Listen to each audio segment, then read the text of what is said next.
So, for ads po ng CMYK Shopee, punta lang po tayo sa may Shopee Ads. Then, next po, i-generate po natin yung date sa month of August 1 to 31.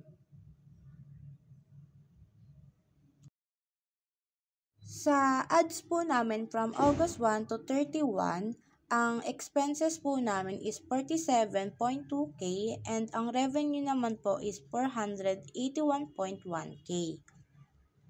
And ang mabenta pong items sa amin na inads namin, sa batch na po ito is yung glass plaque, customized shirt, customized dry fit shirt, tarpaulin, polo dry fit, mugs, cups, roll-up banner, DTF print, mga plain cotton and dry fit shirt, tote bag, customized ball pen, bomber jacket, and laminated po.